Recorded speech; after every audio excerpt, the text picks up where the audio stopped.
রবীন্দ্রনাথ লিখেছিলেন, ফুরলো এবার পরীক্ষার এই পালা, পার হয়েছি আমি অগ্নিদহন জ্বালা।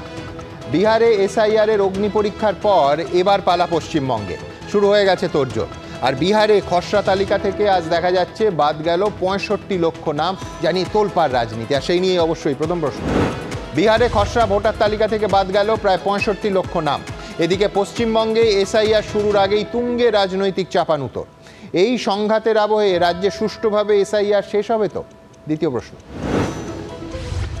ভোট চুরি করেছে কমিশন, প্রমাণ আছে ওই অ্যাটম বোম ফাটলে কমিশনকে দেখা যাবে না, হুঁশিয়ারি রাহুল গান্ধী। সুপ্রিম কোর্টে যাচ্ছেন না কেন, পাল্টা বিজেপি। কমিশনের নিরপেক্ষতা নিয়ে এই লড়াই কি গণতন্ত্রে আদৌ কাম্য? তৃতীয় প্রশ্ন। ভারতে এসে রাষ্ট্রায়ত্ত ব্যাংক থেকে লোনের আবেদন বাংলাদেশি মডেলে। ভিসার মেয়াদ শেষ হয়েছিল আগেই, জেরায় মিলল চাঞ্চল্যকর তথ্য। কিন্তু কেন এই অবৈধভাবে ভারতে থেকে যাওয়া নজরে এলো না শুল্ক দফতর আর অভিবাসন দফতরে? চতুর্থ প্রশ্ন। এবার পুনেতে বাঙালি শ্রমিকের রহস্য মৃত্যু, পরিবারকে নিয়ে দেহ আনতে গেল পুলিশ। অন্যদিকে সুরাতে পুলিশি অত্যাচারের অভিযোগ তুললেন গুজরাট ফেরত শ্রমিকরা। কেন দিনের পর দিন চলবে এই বাঙালি নিগ্রহ? পঞ্চম প্রশ্ন। বাঙালিদের গায়ে হাত দিলে হাত কেটে নামিয়ে দেব, হুমকি মালদার তৃণমূল সভাপতি। ইসকোর আধুনিকীকরণের পর বাইরের কাউকে কাজ নয়, হুঁশিয়ারি আসানসোলের শাসক নেতা। হেনস্থার বদলে হিংসা, হিংসার বদলে প্রতিহিংসা, এতে আদৌ মিলবে সমাধান? মিলতে পারে? ষষ্ঠ প্রশ্ন। কাটতে চলল গোটা একটা বছর, বিচার না পেয়ে প্রধানমন্ত্রী, মুখ্যমন্ত্রী, সিবিআই থেকে পুলিশ, প্রত্যেককে নিশানা তিলোত্তমার মা ও বাবার। সিবিআই অফিস ঘেরাও করল অভয়া মঞ্চ। সব হারানো এই পরিবারকে কবে বিচার দেবে আমাদের রাষ্ট্র? তবে শুরুতেই দেখাবো বিহারের পর এবার পশ্চিমবঙ্গে শুরু এসআইআর এর তোড়জোড়। গনগনে আঁচে ফুটছে রাজনীতি। দেখুন, এটা তো বোঝাই যাচ্ছে ওরা স্পেসিফিক্যালি বেছে বেছে ওরা বাদ দেওয়ার চেষ্টা করছে। আমাদের রাজ্যে কে মুখ্যমন্ত্রী হবে সেটা আমাদের রাজ্য ঠিক করবে, ওই রোহিঙ্গা আর বাংলাদেশি যারা অনুপ্রবেশকারী তারা ঠিক করবে নাকি? বছর ঘুরলেই পশ্চিমবঙ্গে বিধানসভা ভোট। এ রাজ্যেও শুরু হয়ে গেছে ভোটার তালিকার বিশেষ সংশোধনের তোড়জোড়। এই আবহেই ভোটার তালিকার বিশেষ সংশোধনের প্রথম দফার শেষে বিহারে খসড়া ভোটার তালিকা প্রকাশ করল নির্বাচন কমিশন। বাদ পড়েছে প্রায় ৬৫ লক্ষ ভোটারের নাম। এর মধ্যে ২২,৩৪,৫০১ জন মৃত, পাকাপাকিভাবে স্থানান্তরিত ৩৬,২৮,২১০ জন। একাধিক জায়গায় নাম ছিল ৭,০১,৩৬৪ জনের। ভোটের মুখে এই বিপুল সংখ্যক ভোটারের নাম বাদ পড়া নিয়ে ক্ষুব্ধ বিরোধীরা। লোকসভা রাজ্যসভায় আলোচনার দাবির পাশাপাশি বিজেপি ও নির্বাচন কমিশনকে লাগাতার আক্রমণ করে যাচ্ছে বিরোধীরা। আর যেহেতু বিহারের পরেই বাংলায় ভোট, তাই ভোটার তালিকার বিশেষ সংশোধন নিয়ে এখানেও রাজনীতি এখন উত্তাল। সবার মুখে মুখে প্রশ্ন, কাদের নাম বাদ যাবে, কত নাম বাদ যাবে, কত লক্ষ ভোটার বাদ পড়বে? সংখ্যাটা কি গুটিও ছাড়াতে পারে? দেখে দেখে তৃণমূলের ভোট যাতে নষ্ট করা যায়, তৃণমূলের ভোট যাতে কাটা যায়, কিন্তু পশ্চিমবঙ্গে তা হবে না। আজকে বিভিন্ন জায়গায় জেলা শাসক বিএলওদের হুমকি দেওয়া হচ্ছে একজনেরও ভোটার লিস্ট থেকে নাম যাতে বাদ না যায়। আসলে তৃণমূল কংগ্রেস মৃত্যু ঘণ্টা শুনতে পাচ্ছে। বিহারে চলতি বছরের অক্টোবর-নভেম্বরে বিধানসভা নির্বাচন হবে। নির্বাচন কমিশন জানিয়েছে, খসড়া ভোটার তালিকা প্রকাশের পর কোনো আপত্তি থাকলে ১ মাসের মধ্যে তা কমিশনকে জানাতে হবে। কারোর নাম বাদ দিতে হলে বা কারোর নাম তালিকায় জুড়তে হলে সেই সংক্রান্ত আবেদন ১ সেপ্টেম্বরের মধ্যে জমা দিতে হবে। আর বিহারের পর এবার পশ্চিমবঙ্গে ভোটার তালিকার ঝাড়াই বাছাইয়ের পালা। বিজেন্দ্র সিংহ, সৌমিত্র রায় ও মনোজ বন্দ্যোপাধ্যায়ের রিপোর্ট, এবিপি আনন্দ। দেখুন, আবার বলছি, আজকে সব থেকে বড় খবর যে বিহারে খসড়া ভোটার তালিকা থেকে বাদ গেল ৬৫ লক্ষ মানুষের নাম। এর মধ্যে ২২ লক্ষ মানুষের মৃত্যু হয়েছে, ৩৫ লক্ষ মানুষ পাকাপাকিভাবে অন্য রাজ্যে চলে গেছেন বা তাদের খোঁজ পাওয়া যায়নি। একাধিক জায়গায় নাম রয়েছে এরকম মানুষের সংখ্যা ৭ লক্ষ। আমাদের বক্তব্য হচ্ছে, এই নামের খসড়ার তালিকাটা একদিন দুদিন তো নয়, ১ মাস ধরে মানুষের সামনে থাকবে। সমস্ত রাজনৈতিক দলকে একেবারে বুথ ধরে ধরে ইতিমধ্যেই পাঠিয়ে দিয়েছে নির্বাচন কমিশন। এবার কোনো রাজনৈতিক দল বা ব্যক্তি যে কেউ যদি কোনো মৃত মানুষকে, মানে কমিশনের তালিকায় যিনি মৃত তাকে হাজির করতে পারে, বা যিনি অন্য রাজ্যে পাকাপাকিভাবে চলে গেছেন বা নিখোঁজ বলা হচ্ছে তাকে বা তাদের এনে হাজির করতে পারেন বা তথ্য প্রমাণ আনতে পারেন, তাদের নাম তালিকায় উঠে যাবে। তাহলে কেন এই অন্তহীন ঝগড়া, এই লাঠালাঠি কেন? দেখুন, তর্কের খাতিরে নির্বাচন কমিশনকে ভোট চোর মানতেও আমার কোনো আপত্তি নেই, কারণ নির্বাচন কমিশন একেবারে ওই দৈব প্রেরিত সম্পূর্ণ নিরপেক্ষ সংস্থা বলে আমার বহু সময় মনে হয় না। কিন্তু একটা সভ্য দেশে নির্বাচন কমিশনের চক্রান্ত বা ভুল যদি তা থাকে, নথি দিয়ে প্রমাণ করতে হবে। তো কেন বিরোধী দলগুলো এই চ্যালেঞ্জটা নিচ্ছে না? কেন এই ধনুক ভাঙা পণ করে বসে আছে যে এসআইআরই করা যাবে না? আমার প্রথম বক্তা বিশ্বনাথ চক্রবর্তীর উত্তর শুনব। সুমনদার, বিরোধী দলের অবস্থান কিন্তু আমার কাছে একেবারেই পরিষ্কার নয়। রাহুল গান্ধী কি বোমা ফাটাবেন আমার কাছে একেবারেই পরিষ্কার নয়, কারণ এসআইআর বা নিবিড় ভোটার তালিকা সংশোধন এর আগে 14 বার হয়েছে। ভারতবর্ষের নির্বাচন কমিশনের সাংবিধানিক এখতিয়ারের মধ্যে পড়ে নিবিড় ভোটার তালিকা সংশোধনী প্রক্রিয়া। এবার কেন এত হইচই হচ্ছে? আমার প্রশ্ন হচ্ছে, বিহারে যে 65 লক্ষ বলা হচ্ছে, তার মধ্যে 22 লক্ষ হলো মৃত ভোটার। এটা পরিষ্কার মনে রাখবেন, এটা কেবলমাত্র ইলেকশন কমিশন বলছে তা নয়। ইলেকশন কমিশন তালিকা প্রত্যেকটা রাজনৈতিক দলকে দিয়েছে, পাবলিকলি ডিসপ্লে করেছে। যে কোনো লোকের অভিযোগ যদি থাকে তাহলে সেটা জনসমক্ষে নিয়ে আসতে পারে, ইলেকশন কমিশনের কাছে নিয়ে আসতে পারে। 1 মাস সময় দেওয়া হচ্ছে। আপনারা বিরোধী রাজনৈতিক দল করেন, আপনারা খুঁজে বার করুন যে 22 লক্ষ মৃত বলা হচ্ছে হুজুর, তার থেকে আমি দেখুন 100টা জীবিত বার করে ফেলেছি। এই জীবিতদের তালিকা আপনারা ইলেকশন কমিশনের সামনে রাখুন, আপনারা প্রেসের সামনে রাখুন। আপনারা সেই কাজটি না করে আপনারা কান নিয়ে চলে গেল, কানে হাত না দিয়ে আপনি চিলের পেছনে ছুটছেন। এটা আশ্চর্যজনক রাজনীতি বলে আমার মনে হয়েছে। 36 লক্ষ যারা স্থায়ীভাবে চলে গেছে অথবা নাম পাওয়া যাচ্ছে না, যদি আপনারা পান যে না এগুলো অন্যায়ভাবে কাটা হয়েছে, তাহলে আপনারা 1 মাস সময় পাচ্ছেন রাজনৈতিক দলগুলো, আপনারা তাদের তালিকা জনসমক্ষে নিয়ে আসুন, আপনারা ইলেকশন কমিশনের কাছে জমা দিন। আর এটা তো ন্যাচারাল প্রক্রিয়া, এটা তো চূড়ান্ত যে ভোটার তালিকা প্রকাশ হয়ে গেল তা তো নয়। খসড়া ভোটার তালিকা যেটা ইলেকশন কমিশন একেবারে প্রত্যেকটা রাজনৈতিক দলকে দিয়েছে হাতে, তাদের প্রত্যেকটা নাগরিকের সামনে রেখেছে। কোনো নাগরিক, কোনো রাজনৈতিক দলের সামান্যতম যদি কোনো আপত্তি কোনো নাম নিয়ে থাকে, তাহলে সংযোজন হবে, বিয়োজক হবে। এটাই তো বছরকে বছর আমরা দেখে অভ্যস্ত। হঠাৎ এবার কি ঘটলো? তাহলে কি বিরোধীদের অন্য কোনো ইস্যু নেই যে ইলেকশন কমিশনের উপর চাপ তৈরি করবার জন্য এই ধরনের কথা বলতে হচ্ছে? 1 মাস সময় কিন্তু অনেকটা সময়। এবং আপনারা রাজনৈতিক দল যারা বিহারে কাজ করছেন, আপনারা নিশ্চয়ই বুথ ধরে ধরে দেখবেন যে কোনো মৃত ভোটার যাকে বলা হচ্ছে সে মৃত, আদত মৃত কিনা, যাকে বহিরাগত বলা হচ্ছে যে বাইরে চলে গেছে পার্মানেন্ট, সত্যি বাইরে গেছে কিনা, এবং যার নাম একাধিক জায়গায় আছে সত্যি আছে কিনা। আপনারা সেই কাজটা না করে কেবলমাত্র বোমা ফাটাবো আর ইলেকশন কমিশনের উপর চড়াও হবো এই ভাবনা রাখছেন। এবং একই সাথে পশ্চিমবাংলার জায়গায় দেখি, পশ্চিমবাংলাতেও কিন্তু আমি বলবো সুমনদা, মমতা বন্দ্যোপাধ্যায় এবং তার দল একটা ব্যতিক্রমী অবস্থান নিয়েছেন। এই মমতা বন্দ্যোপাধ্যায় বিরোধী থাকাকালীন এই এসআইআর হয়েছে, নিবিড় ভোটার তালিকা সংশোধন হয়েছে, 28 লক্ষ নাম তখন বাদ দেওয়া হয়েছিল, তার মধ্যে মৃত ভোটার ছিল, স্থায়ীভাবে অন্য রাজ্যে বসবাসকারী ছিল, একাধিক নামে ছিল এমনদের কেউ বাদ দেওয়া হয়েছিল। আজকে মমতা বন্দ্যোপাধ্যায় ভয় পাচ্ছেন কেন? কেন মমতা বন্দ্যোপাধ্যায় এই পরিষ্কার করে নিবিড় ভোটার তালিকা সংশোধনের সংবিধানের 325 নম্বর ধারায় বলা আছে দুটো ক্রাইটেরিয়া, 18 বছরের ভোটার হতে হবে, আর দ্বিতীয় যেটা সেটা হলো তাকে ভারতীয় নাগরিক হতে হবে। কেন আপনি বলতে পারেন যে আমরা বছরকে বছর অনুপ্রবেশকারীদের উৎসাহিত করে ভোটার তালিকায় নাম লেখাবো?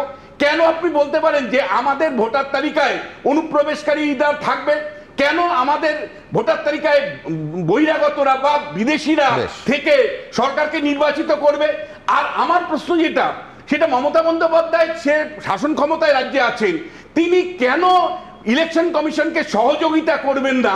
কেন তিনি বলবেন না যে হ্যাঁ পশ্চিমবাংলাতেও 25 লক্ষ মৃত ভোটার থাকতে পারে, 30 লক্ষ মৃত ভোটার থাকতে পারে?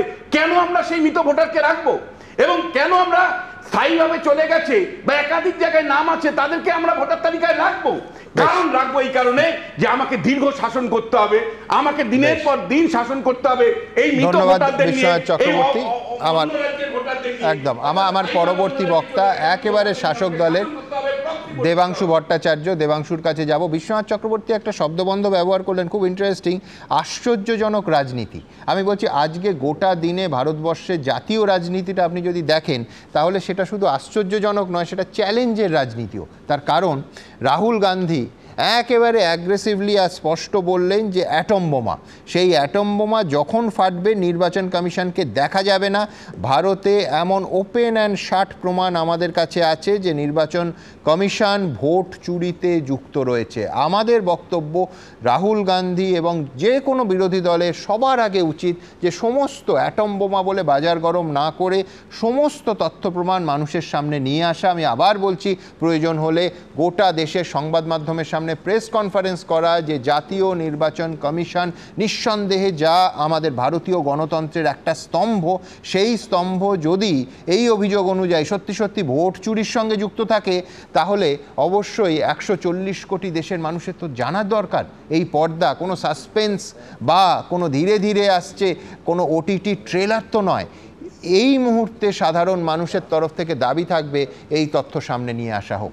গোটা দিন এই কোট আনকোট আশ্চর্যজনক রাজনীতি বা চ্যালেঞ্জের রাজনীতি ঠিক কি হলো দেখাবো।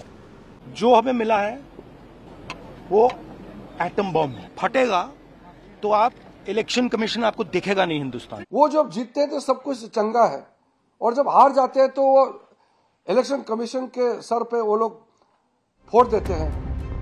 এসআইআর স্পেশাল ইন্টেন্সিভ রিভিশন বা বিশেষ নিবিড় সমীক্ষা অর্থাৎ ভোটার তালিকার বিশেষ সংশোধন। বিহারে 22 বছর পর ভোটের ঠিক মুখে নির্বাচন কমিশনের এই বিশেষ কর্মসূচি জাতীয় রাজনীতিতে তোলপাড় ফেলে দিয়েছে।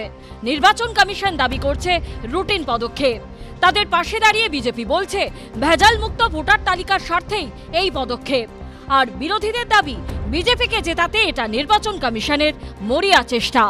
এই তোলপাড়ের আবহেই ভারত জুড়ে সুষ্ঠু ও অবাধ নির্বাচনের স্বার্থে 1950 সালে গঠিত নির্বাচন কমিশনকে ভোট চোর বলে বেনজির আক্রমণ করলেন রাহুল গান্ধী। পাল্টা তাকে কটাক্ষ করেছে বিজেপি। अब हमारे पास ओपन एंड शट प्रूफ है कि इलेक्शन कमीशन वोट चोरी में इन्वॉल्व है।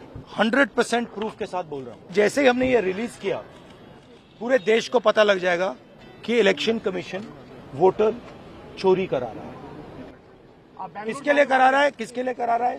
बीजेपी के लिए करा रहा है। जो हमें मिला है वो एटम बम है, मतलब एटम बम है, फटेगा तो आप इलेक्शन कमीशन आपको दिखेगा नहीं हिंदुस्तान। देखो, राहुल गांधी ने बार बार संवैधानिक संस्थाओं को धमकी दिया है, ये पहली बार नहीं है। अब जब इसका पक्ष में निर्णय नहीं आता है चुनाव, फिर बोलता है कि इलेक्शन कमीशन जो है चोरी करता है। इस तरह का ये तो सिर्फ बचपना ही नहीं, ये तो बहुत खतरनाक है। বর্তমানে দেশের মুখ্য নির্বাচনী আধিকারিক জ্ঞানেশ কুমার, যিনি অমিত শাহের আস্থাভাজন বলেই দাবি বিরোধীদের। এই প্রেক্ষাপটে ইঙ্গিতপূর্ণ হুঁশিয়ারি শোনা গেছে রাহুল গান্ধীর গলায়। পাল্টা আক্রমণে দেরি করেনি বিজেপিও। इलेक्शन कमीशन में जो भी ये काम कर रहे हैं, right from the top to the bottom, आप एक बात याद रखिए, आपको हम छोड़ेंगे नहीं। कुछ भी हो जाए हम छोड़ेंगे नहीं आपको, क्योंकि आप हिंदुस्तान के खिलाफ काम कर रहे हो। आप कहीं भी हो, रिटायर्ड हो, कुछ भी हो, ठीक है, हम आपको ढूंढ के निकालेंगे। রাহুল গান্ধী কি পদক্ষেপ নিয়েছে? রাহুল গান্ধী যেখানেই পদক্ষেপ নেন কংগ্রেসই সেটাকে গ্রহণ করে না। রাহুল গান্ধীর নেতৃত্বে এখন পর্যন্ত কংগ্রেস কোথায় কি করতে পেরেছে? রাহুল গান্ধীর আক্রমণের মুখে নির্বাচন কমিশন পাল্টা বলেছে এটা খুবই আশ্চর্যজনক যে উনি ভিত্তিহীন অভিযোগ করছেন আর এখন নির্বাচন কমিশনের কর্মীদের হুমকি দিতে শুরু করেছেন। নিন্দনীয়। এই ধরনের দায়িত্বজ্ঞানহীন মন্তব্যকে উপেক্ষা করে আপনারা নিরপেক্ষতা ও পারদর্শিতার সঙ্গে কাজ চালিয়ে যান। এবিপি আনন্দ। দেখুন, এসআইআর একটা প্রক্রিয়া। ভারতবর্ষে যে এই প্রথম হচ্ছে তাও নয়, এর আগে স্বাধীনতার পর 13 বার দেশে এসআইআর হয়েছে। আমাদের এই রাজ্যেও শেষ এসআইআর হয়েছে 2002 সালে। এসআইআর হওয়ার আগে নাম ছিল এ রাজ্যে 2002 সালের কথা বলছি 4,86,00,000 ভোটারে। এসআইআর হওয়ার পর সেটা হলো 4,58,00,000, অর্থাৎ 2002 সালে 2000 নয় 28 লক্ষ মানুষের নাম বাদ গেছিল। অথচ তারপরেও আমাদের এই রাজ্যের ভোটার তালিকায় এত ওই কোট আনকোট ভুতুড়ে ভোটার ছিল, অথবা এত অনুপ্রবেশ হয়েছিল, এত জল মিশেছিল যে মমতা বন্দ্যোপাধ্যায় 2004-05 সালে সংসদ উত্তাল করে দিয়েছিলেন। দেবাংশু আমার পরের বক্তা নিশ্চয়ই মানবে যে ন্যায্য কারণে করেছিলেন। অর্থাৎ এসআইআর হওয়ার পরেও জল ছিল, অথবা নতুন করে বেনজল ঢুকেছিল। অতএব 2002 থেকে 2004-এ যদি এই অবস্থা হয়, 2002 থেকে 2025-এ কী অবস্থা হয়েছে সহজেই আমরা সবাই অনুমান করতে পারি। তাহলে এখন এসআইআর নিয়ে তৃণমূলের আপত্তি কেন, এবং এসআইআরকে তৃণমূলের তো এই লজিকে স্বাগত জানানো উচিত? দেবাংশু। প্রথম কথা হচ্ছে, ভারতীয় জনতা পার্টি আজ অবধি প্রত্যেকটা জিনিসই, যে জিনিসগুলো তারা বা তাদের আনঅফিসিয়াল শাখা সংগঠনগুলো দিয়ে করিয়েছে, সেই প্রত্যেকটারই ভারতীয় জনতা পার্টির প্যাকেজিং খুব সুন্দর লোককে দেখানোর জন্য। প্যাকেজিংটা ভালো, কিন্তু ভেতরের প্রোডাক্টটা খাজা প্রোডাক্ট, যেটা খেলে আসলে শরীর খারাপ হয়। সেটা নোটবন্দি থেকে শুরু করে জিএসটি থেকে শুরু করে অনেক উদাহরণ আমরা দেখেছি। যেমন নোটবন্দি ছিল, কালো টাকা যাবে, সন্ত্রাসবাদীর কোমর ভাঙবে, কোমরটা মধ্যবিত্তের ভেঙে গেল, কালো টাকারও ভাঙেনি, সন্ত্রাসবাদীদেরও ভাঙেনি। সেম অ্যাজ জিএসটি, সব কিছু নিয়ে আলাদা করে আলোচনা করে লাভ নেই। কিন্তু আমার বক্তব্য হচ্ছে, বারবার একটা দেশের সাধারণ জনগণ কেন পরীক্ষায় বসবে? আমাদের বক্তব্য হচ্ছে, প্রথম বেসিক প্রশ্ন যেটা, আমার যে ডকুমেন্টগুলো, সেই ডকুমেন্টগুলো আমাকে আমার রাষ্ট্র দিয়েছে, সেই ডকুমেন্টগুলো আমি যেচে বানাইনি। আধার কার্ড আমাকে ভারত সরকার দিয়েছে, ভোটার কার্ড আমাকে দেশের নির্বাচন কমিশন দিয়েছে, পাসপোর্ট আমাকে দেশের সরকার দিয়েছে, ড্রাইভিং লাইসেন্স আমাকে দেশের সরকার দিয়েছে। তো এই জিনিসগুলোর মধ্যে আপনি কোনোটাই গ্রহণ করছেন না, তার মানে রাষ্ট্র নিজের দেওয়া কাগজ অস্বীকার করছে। আজকে যে আমাকে কিন্তু পরীক্ষায় বসতে হবে, তার কারণ হচ্ছে যে প্রত্যেকটা নির্বাচনের আগে সমীক্ষা জরুরি, এবং সমীক্ষা তুমি দেখো না, কালীগঞ্জে উপনির্বাচনের আগে একটা কেন্দ্র থেকে 6000 নাম বাদ গেল, তার মানে তো স্বাভাবিক প্রক্রিয়ায় পরীক্ষায় বসতে হবে। আমার কথা হচ্ছে, এই প্রক্রিয়াগুলো তো এতদিন হচ্ছিলই, ন্যাচারালি প্রত্যেক ইলেকশনের আগেই হয়, কালীগঞ্জেও হয়েছে, কোনোদিন আপত্তি করেছি নাকি আমরা? এই স্পেশাল ব্যাপারটা আগে গুঁজে দেওয়ার পর কেন আপত্তি করছি? নামে আপত্তি না, নামে আপত্তি না, কামেও আপত্তি। আর তার স্পেসিফিক কারণটা হচ্ছে, এই নির্দিষ্ট জিনিসটার ক্ষেত্রে যে ডকুমেন্টেশনগুলোর প্রয়োজন হচ্ছে, এগুলো নিয়ে আগে তো এভাবে হয়নি। কালীগঞ্জের উপনির্বাচনে বলা হয়েছিল আপনার আধার কার্ড চলবে না, ভোটার কার্ড চলবে না, বলা হয়েছিল? বলা হয়নি তো, তাই আমরা আগেও আপত্তি করিনি। আজকে করছি কেন? কারণ রাষ্ট্র তার দেওয়া কাগজই আমার থেকে কেড়ে নিয়ে বলছে ওটা জালি কাগজ। আরে আমার ওই জালি কাগজের ভিত্তিতে যদি ভোটার লিস্ট তৈরি হয়, সেই ভোটার লিস্টের দ্বারা আমি যে ভোটটা দিয়েছি, তাতে যে সরকারটা কেন্দ্রে গঠিত হয়েছে, তাহলে ওই সরকারটা তো জালি সরকার। তাহলে যে সরকারটা নিজে জালি, সে তার আরো 5টা নাগরিককে আঙুল দেখিয়ে কি করে জিজ্ঞেস করতে পারে তুই জালি না সত্যি বল? মানে যে ছাত্র নিজে ফেল করেছে, সে তো বাকিদের বলতে পারে না। আধার, ভোটার বা রেশনের মতো কালো কাগজ তোমারই ভাষায় যে কত জালি হয়, সেটা তো বলার অপেক্ষা রাখে না। পশ্চিমবঙ্গে এবং পশ্চিমবঙ্গের বাইরেও প্রচুর জালি হয়। খানিকক্ষণ পরে বাংলাদেশি মডেলের কথা আমি বলছি, তাহলে এই এসআইআর এর ভ্যালিড ডকুমেন্টের মধ্যে রেসিডেন্সিয়াল সার্টিফিকেট কেন অ্যালাউ করা হলো? ওটা জালি হয় না? না, ক্যাম্প করে বিলি হয়। হ্যাঁ, শুধু ক্যাম্প করে বিলি হয় না, এটা জালি হয়। তার সবচেয়ে বড় প্রমাণ তো কুকুরের নাম, ট্র্যাক্টরের নাম কদিন আগে দেখেছেন, ঠিক আছে? সেটা অবশ্য নির্বাচন কমিশন অস্বীকার করেছে, কিন্তু যাই হোক, দেওয়া জিনিসই তো নয় ওটা। নির্বাচন কমিশন অস্বীকার করবে কি করে? নির্বাচন কমিশন অস্বীকার করেছে কারণ কেউ একটা টুইট করেছিল নির্বাচন কমিশনকে মেনশন করে, তাই নির্বাচন কমিশন দায় ঝেড়ে বলেছে ওটা আমাদের দেওয়া নয়, আমরা গ্রহণই করিনি একদম। হ্যাঁ, এবার আমার বক্তব্য, নির্বাচন কমিশন দায় ঝাড়তেই পারেন ওটা, কারণ ওর তো দেওয়াই নয়, ফলে উনি অস্বীকার করেননি। এবার বক্তব্যের জায়গাটা হচ্ছে সমাধান দুটো প্রশ্ন। এক হচ্ছে লাস্ট বাংলায় হয়েছে ধরুন 2002 সাল, আবার বলা হচ্ছে 2025। এই যে মাঝখানে 23টা বছর গেল, এই 23 বছর কেন হলো না? শুধু বাংলায় বলছি না, গোটা ভারতবর্ষে আপনি বিহারের নিরিখে বলুন। আচ্ছা, আমার একটা কথা বলুন, ইলেকশন কমিশন যদি মনে করে এসআইআর করবে, গোটা দেশে এই প্রসেসটা একবারে লোকসভা নির্বাচনের আগে করতে পারতো। গোটা দেশে এই প্রসেসটা করার পর ফ্রেশ ভোটার তালিকা নিয়ে আমরা লোকসভা নির্বাচনে ঢুকতাম। না, আমি একমত নই। প্রত্যেকটা নির্বাচনের আগে যে কোনো ধরনের সমীক্ষা হওয়া উচিত, এবং সেটা কাম্য। না, উচিত তো আমি বলছি স্পেশাল 24-এর আগে এসআইআর হলে আমি তো বলবো যে প্রত্যেক বছর বড় বিধানসভা নির্বাচন হলে তার আগে হওয়া উচিত।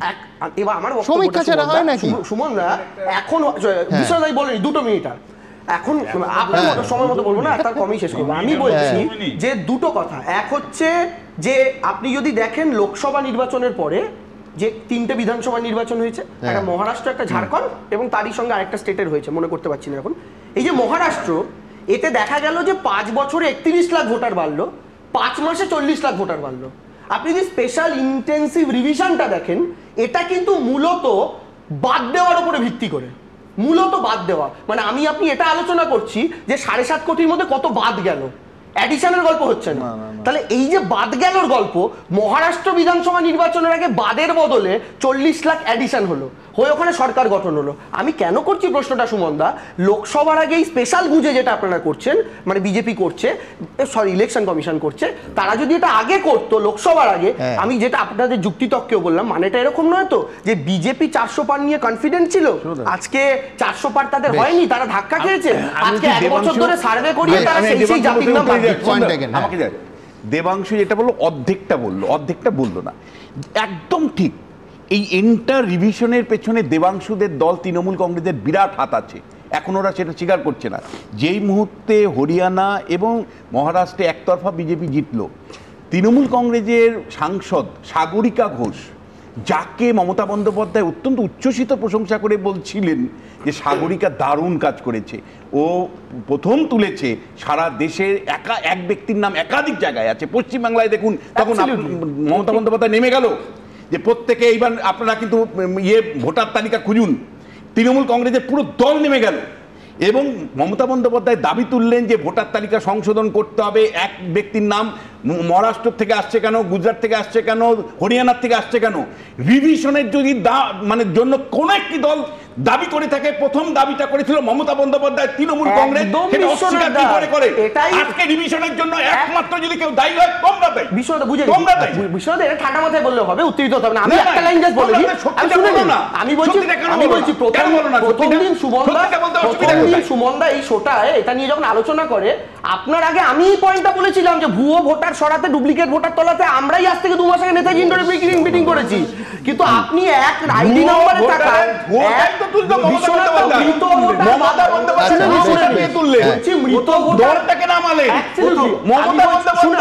শুরু করলে মৃত ভোটার বাদ দেওয়া, ডুপ্লিকেট ভোটার সরানো, একই ভোটার সরানো আপত্তি নেই, কিন্তু এসআইআর এর নামে নাগরিকত্ব যাচাই আপত্তি আছে।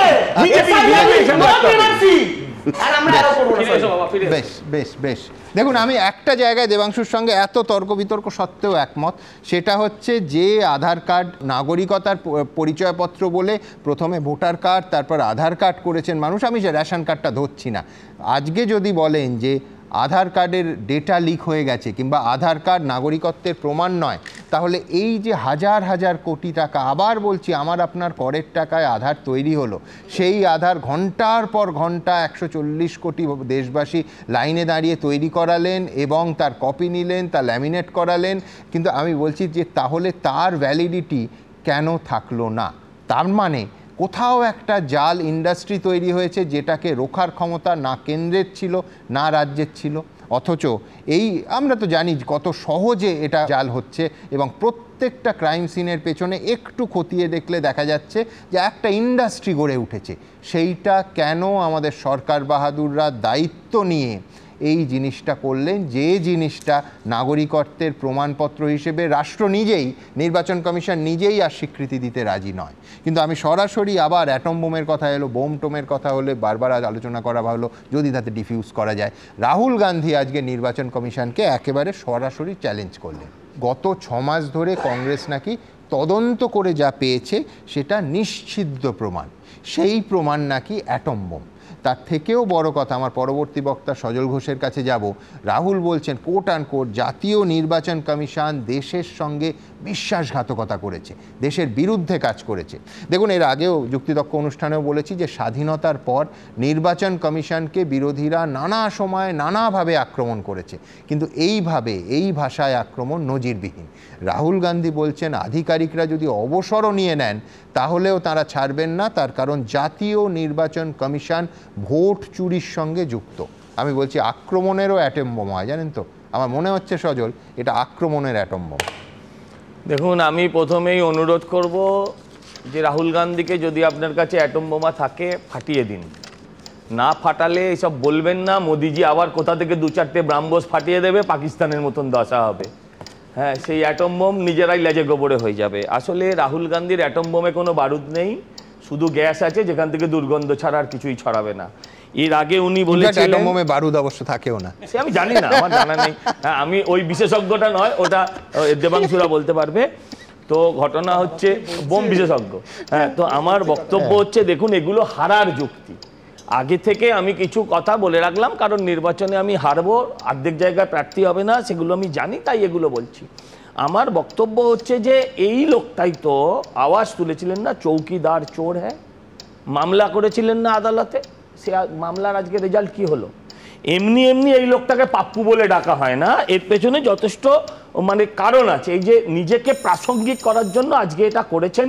হ্যাঁ, অনেকদিন বাদে আপনারা রাহুল গান্ধীকে দেখালেন, তাকে দেখতে কেমন হয়েছে দেখতে পেলাম। নিউ লুকটা যদি কংগ্রেস বা তৃণমূল কংগ্রেস বা ভারতবর্ষের যে কোনো রাজনৈতিক দল একটা প্রেস কনফারেন্স নিয়ে এই যে তালিকা আজকে খসড়া প্রকাশিত হলো তাতে গ্রস মিস্টেক আছে যদি দেখাতে পারে, আমি বলছি নির্বাচন কমিশনের ক্রেডিবিলিটি নিয়ে প্রশ্ন উঠে যাবে। নিশ্চয়ই হবে, আপনি যেটা বলছেন সেটা দেখাতে পারলে হবে, আর না দেখাতে পারলে ওনার ক্রেডিবিলিটি যাবে, যেটা বারবার গিয়েছে। আমার দেখুন, আপনি একটু আগে বলেছেন যে বিহারে 65 লাখ মানুষের নাম বাদ গেছে এবং কি কি কারণে বাদ গেছে। আমার মনে হয় তার সাথে একটাতেও আপনি সহমত ছাড়া অন্য কোনো মত হতে পারবেন না, যদি সেটা সঠিক হয়। আমার বক্তব্য হচ্ছে এটা আমরাও ধরে নেব যে এটা অন্যায় হচ্ছে, এটা ভুল হচ্ছে, যদি বা এটা পার্সিয়ালিটি করা হচ্ছে, যদি এই 65 লাখের মধ্যে 65 জন লোককে অন্তত কমপক্ষে এনে হাজির করা যায়, তাহলে মনে করব এই কথাটার গুরুত্ব আছে। তা নাহলে সব কথা গুরুত্বহীন, এগুলো নিয়ে আলোচনা করে লাভ নেই।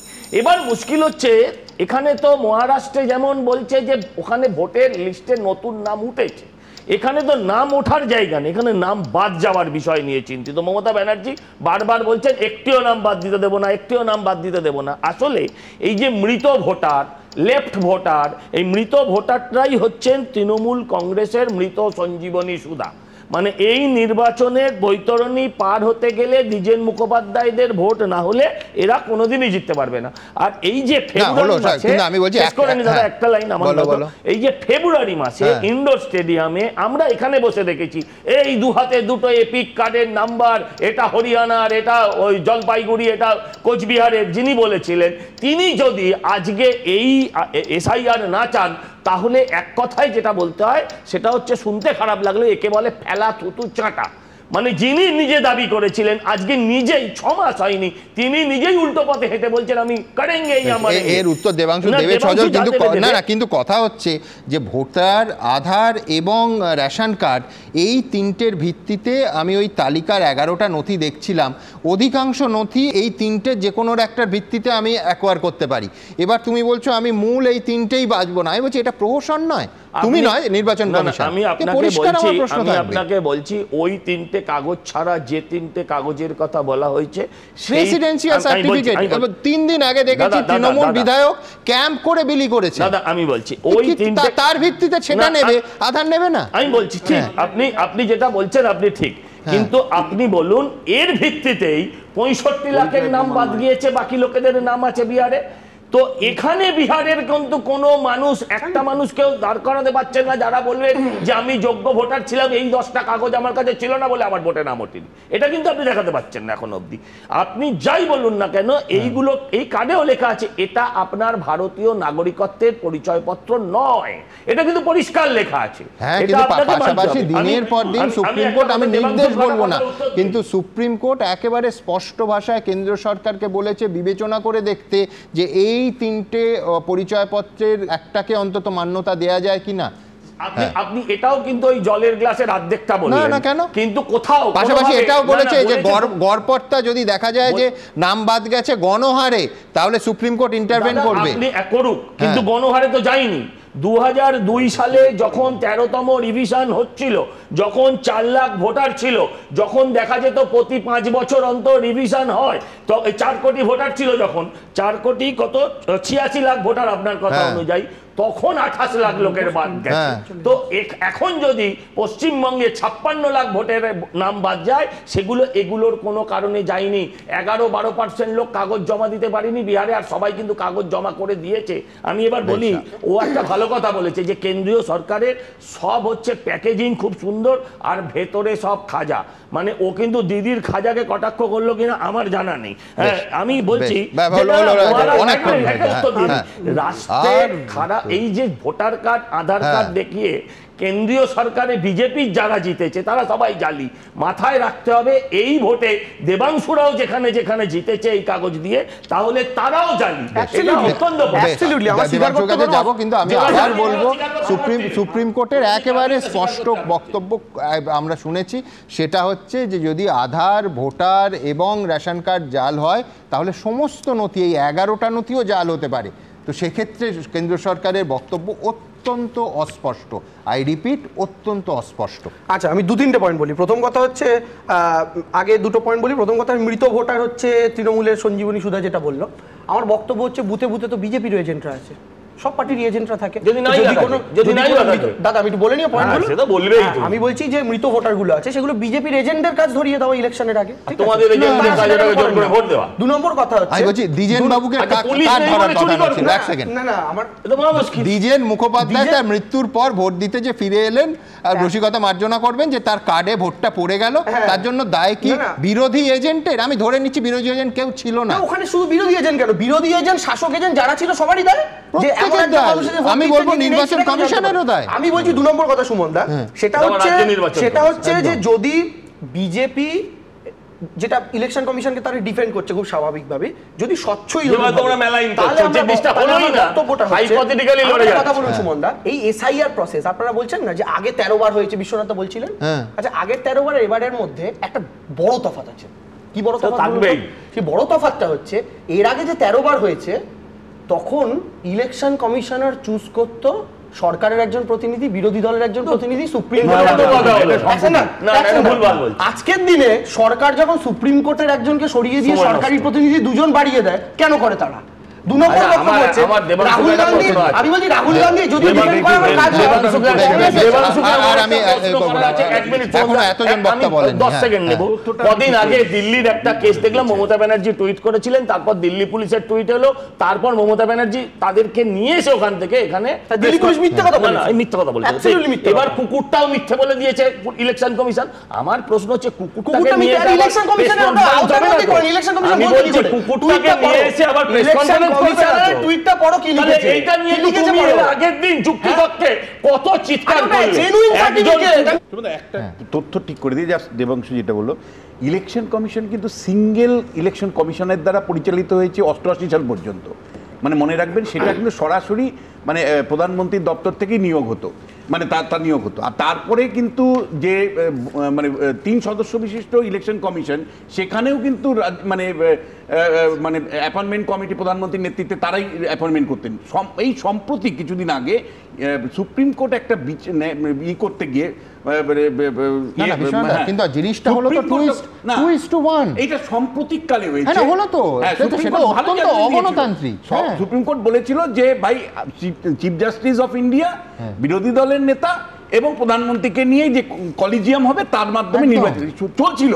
কিন্তু হঠাৎ করে আইনটা পরিবর্তন করে সুপ্রিম কোর্টের প্রধান বিচারপতিকে বাদ দিয়ে দেওয়া হয়, যেটা আমাদের ভীষণ আপত্তির জায়গা। কিন্তু আমি বলছি যে দেবাংশু যেটা বলছে, না এই 13 বার যে হয়েছে তাতে কোনো জুডিশিয়ারি অ্যাপয়েন্টমেন্টের সঙ্গে যুক্ত ছিল না। প্রধানমন্ত্রী নিয়োগ ছিল না, তো এখন রাখলো না কেন?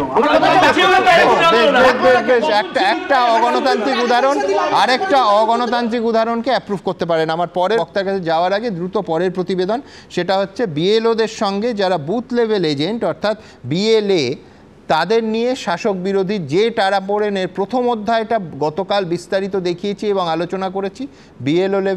বিএলএ লেভেলে ঠিক কি হচ্ছে, কোথায় সংকট, কোথায় ধোঁয়াশা, দেখাবো। যে আজকে তৃণমূল কংগ্রেসের রাতের সমস্ত ঘুম চলে গেল বিহারের ভোটার লিস্টের ওই তালিকা দেখে। পশ্চিমবঙ্গে আলটিমেটলি তৃণমূল আবার আসবে। ভোটার তালিকার বিশেষ সংশোধন পশ্চিমবঙ্গের রাজনীতিতে কার্যত সুনামি এনেছে। তৃণমূল বিজেপির মধ্যে চলছে জোর তাল ঠোকাঠুকি। ইতিমধ্যে মমতা বন্দ্যোপাধ্যায় স্পষ্ট করে দিয়েছেন, ভোটার তালিকার বিশেষ সংশোধন তারা মানবেন না। बिहार में 40 लाखों का ज्यादा आदमी को नाम निकाल दिया और बंगाल में भी करने वाला है। हमें नहीं मानेंगे, हमें नहीं मानेंगे, हमें नहीं मानेंगे। তৃণমূল ভোটার তালিকার বিশেষ সংশোধনের তীব্র বিরোধিতা করলেও সমস্ত রাজ্যের মুখ্য নির্বাচনী আধিকারিককে চিঠি দিয়ে বুথ লেভেল অফিসার বা BLO supervisor, booth level agent নিয়োগ এবং প্রশিক্ষণের কাজ শেষ করতে বলেছে নির্বাচন কমিশন। আর সূত্রের খবর, তারপরই বিএলএ নিয়োগের জন্য এ রাজ্যের সমস্ত রাজনৈতিক দলকে চিঠি দিয়েছে সিইওর দফতর। ভোটার তালিকার বিশেষ সংশোধনের ক্ষেত্রে বুথ লেভেল অফিসার বা বিএলওদের পাশাপাশি বুথ লেভেল এজেন্ট বা বিএলএ, যারা আদতে বিভিন্ন রাজনৈতিক দলের কর্মী হয়ে থাকেন, তাদেরও গুরুত্বপূর্ণ ভূমিকা থাকে, কারণ বিএলওদের সঙ্গে বিএলএরাই প্রত্যেক ভোটারের বাড়িতে যান। এই প্রেক্ষাপটে রাজ্যের মুখ্য নির্বাচনী আধিকারিকের দফতর থেকে রাজনৈতিক দলগুলির কাছে যে চিঠি গেছে, সেখানে বলা হয়েছে অবিলম্বে বিএলএদের নিয়োগে প্রয়োজনীয় ব্যবস্থা করতে, যাতে ভোটার তালিকার বিশেষ সংশোধনের প্রক্রিয়া চলার সময় বিএলএদের সঙ্গে পাওয়া যায়, কারণ তাদের সক্রিয় অংশগ্রহণ গোটা প্রক্রিয়ায় গুরুত্বপূর্ণ ভূমিকা পালন করবে। চিঠিতে জেলা এবং বিধানসভা কেন্দ্র অনুযায়ী বিএলএদের সংখ্যা সর্বোচ্চ অগ্রাধিকার দিয়ে আমাদের কাছে পাঠান, যাতে আমরা সেই তালিকা জাতীয় নির্বাচন কমিশনের কাছে পাঠিয়ে দিতে পারি। কিন্তু প্রশ্ন হচ্ছে, ভোটার তালিকার বিশেষ সংশোধনের বিরোধী তৃণমূল কি আদৌ নির্বাচন কমিশনের কাছে বুথ লেভেল এজেন্টের তালিকা জমা দেবে? তৃণমূল কংগ্রেসের সাথে জনসমর্থন আছে, কারণ মমতা ব্যানার্জির প্রকল্পগুলো মানুষ গ্রহণ করে। মমতা ব্যানার্জির দলের পাশে তাই হাজার হাজার লক্ষ লক্ষ মানুষের সমর্থন রয়েছে। বৈধ ভোটারের নাম, বৈধ নাগরিকের নাম যদি বাদ দেওয়ার চক্রান্ত হয়, তৃণমূল কংগ্রেস রাস্তায় নেবে, সর্বশক্তি দিয়ে রুখবে।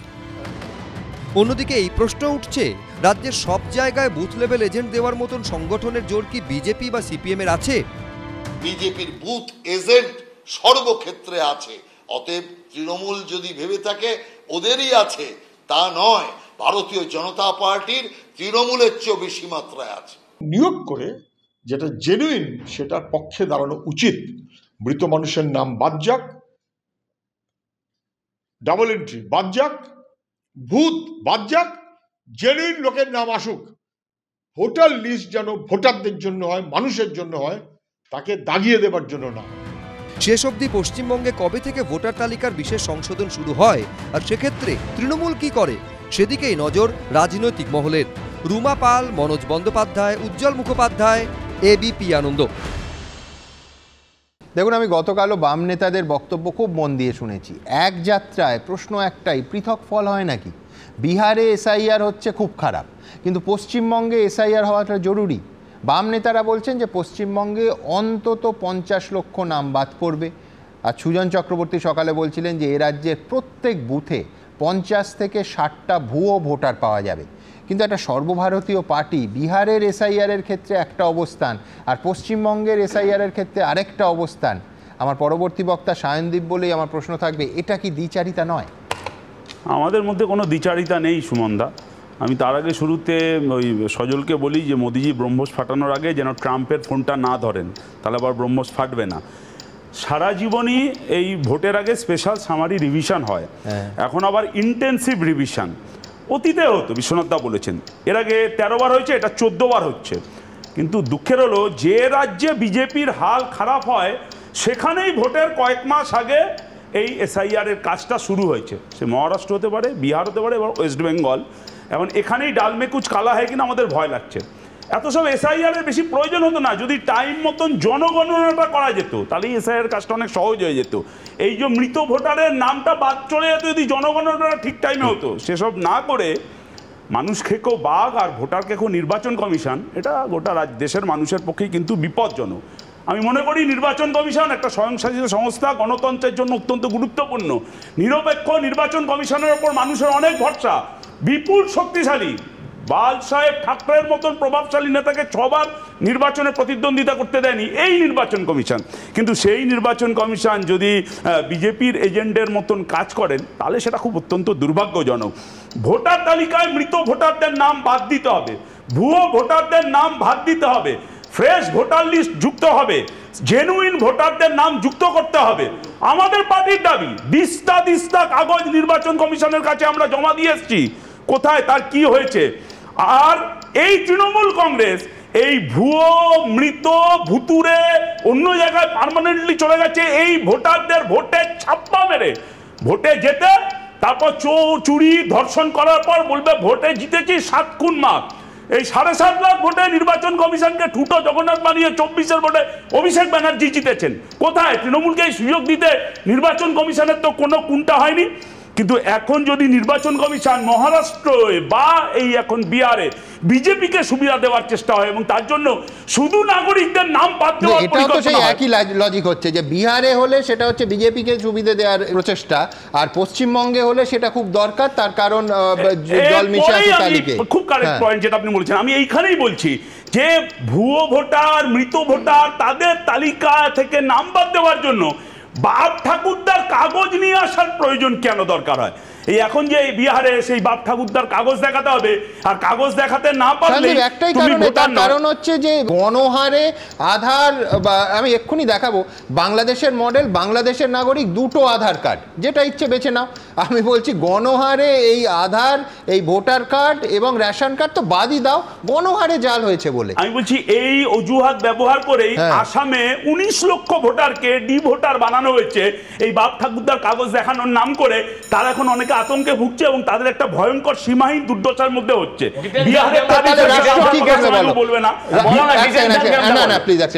আমি বলছি রাষ্ট্রের কি করা উচিত? আমি বলছি তুমি আমি দুজনেই মানবো যে প্রচুর জল মিশে আছে, বেনো জল মিশে আছে লিস্টে। এবার রাষ্ট্র কি করবে, কি দেখবে? তুমি আধার দেখলে সেই জাল আধার, গণহারে জাল হয়েছে। মৃত ভোটার, আমি একটা উদাহরণ বলছি, মৃত ভোটারদের নামের তালিকা বাদ দেওয়ার জন্য শ্মশানে মৃত্যুর পর বা কবরস্থানে শেষকৃত্যের পর প্রত্যেকে এখন ভোটার এপিক কার্ডটা জমা দিয়ে দিতে হয়। নির্বাচন কমিশন লোকাল বডি থেকে ওইটা নিয়ে প্রথমে তো এই মৃত ভোটারদের তালিকার নামটা ইজিলি বাদ দিয়ে উদাহরণ দিলাম। হতে যেও না। আর আধার এপিক যেটা আপনি বলেছেন সরকার দিয়েছে, বলছে সরকারই এখন এটা সরকার তো চূড়ান্ত ব্যর্থ। এই তালিকা দিয়েছেন, সেই 11টাই কি গ্রহণযোগ্য? সেটাও কি অ্যাকসেপ্টেড? এই যে যারা আধার কার্ড বানাচ্ছে, এপিক কার্ড বানাচ্ছে প্রাইভেট সংস্থা, তারাই আবার সেরকম যে ওই 11টার মধ্যে আমি রেসিডেন্সিয়াল সার্টিফিকেট রেখেছি যেটা কি ডবল গণহারে বিলি হচ্ছে। আমাদের এই জায়গাগুলোতে আপত্তি। আর নির্বাচন কমিশনের কাজ নয় নাগরিকত্ব বিচার করা, আর নির্বাচন কমিশন 2003-এর আগে একরকম ভোটার আর 2003-এর পরের একরকম ভোটার, এটাকে পার্থক্য করতে পারে না। 2024-এ ভোটে জিতলো যারা, সেই ভোটাররা এখন তাদের ভোটে জিতলো, সেই ভোটাররা এখন বাদ কেন? আমি শেষ করতে হবে, আমি তোমার সময় ডিস্টার্ব করিনি। এসআইআর কে তুমি সমর্থন করো না করো না, না এত কথা নয়। এসআইআর তুমি পশ্চিমবঙ্গে সমর্থন করো না করো না, আমি বলছি যে আমার শেষ করতে হবে। এসআইআর এর সমর্থন করো না করো না, আমি বলছি যে বিহার আমি শেষ করিনি, আমি বলছি বিহার আমি স্পেশাল সামাজিক ডিভিশনকে সমর্থন করি, আমি বলতে দেবো না। আমি বলছি যে বিহারকে টার্গেট করা হলো কেন? লাস্ট 2024-এর ভোটে এনডিএ এবং মহাগঠবন্ধনের ভোটের পার্থক্য ছিল মাত্র 1%-এরও কম। তাই কি বিহারকে টার্গেট করা হচ্ছে? এবং তাই কিন্তু আমার বক্তব্য আমি এখনো ক্লিয়ার হলাম না, বাংলায় তোমরা এসআইআর চাইছো তো, বিরোধিতা করছো না? স্পেশাল সামারি রিভিশন যেটা প্রতিটা ভোটের আগে হয়, সেটাই বাংলাতে ফ্রি ফেয়ার ফ্রেশ ভোট তৈরি করতে এবং জেনুইন ভোটারদের ভোটে নাম ঢোকাতে। মানে আমি বলছি আমার মনে হচ্ছে রাহুল গান্ধী আর নির্বাচন কমিশনের কর্ণধার স্টুডিওতে বসে আছে, ও চাইলো আর সজল দিল। আমার একটা লজিক্যাল প্রশ্ন সুমনদা, এক সেকেন্ড আছে, আমার প্রশ্ন হচ্ছে সুমনদা, 1% যদি ডিফারেন্স হয়, 1% যদি ডিফারেন্স হয়, মৃত ভোটার থাকলে তো বিজেপির লাভ। বিহারে যদি মৃত ভোটার থাকে, শাসক দল সেগুলো ব্যবহার করে, আমরা জানি শাসক দলে মেশিনারি থাকে।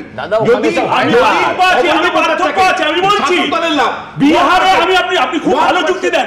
বিহারে যা ভোটার তার 50% ভোট পড়ে, আমাদের রাজ্যে 80-90% ভোট পড়ে। তারপরে আমি জাস্ট দুটো পয়েন্ট বলি। প্রথম কথা হচ্ছে যে বিশ্বনাথদার এই বক্তব্য, বারবার বিশ্বনাথদা মৃত ভোটার বলছে, মৃত ভোটার সরানো নিয়ে কারোর আপত্তি নেই, প্রবলেম হচ্ছে কাগজপত্র নিয়ে।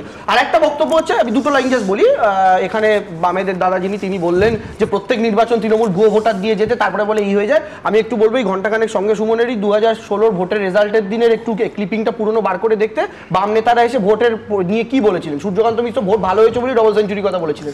থার্ড বক্তব্য সুমন্ত, যে বেসিক প্রশ্নটা আরেকবার আমি জাস্ট লাস্ট বলছি, এবং খাসির মাংস রান্না হচ্ছে, এখন সেই খাসির মাংস রান্না হচ্ছে, আপনার প্লেটের সামনে সার্ভও করা হচ্ছে, আপনি খেতে যাবেন, তারপর এখন কুকুর ছিল শুভেন্দুকে একটু দাঁড়া, আমি বলছি সুমনদা শুনুন, আমি যেটা বলছি যে আপনার সামনে সার্ভ করা হলো, আপনি খেতে যাবেন, তখন জানতে পারলেন যে তেলে কষানো হয়েছে, তেলটা পচা, আপনি তো খাসির মাংসটা খাবেন না।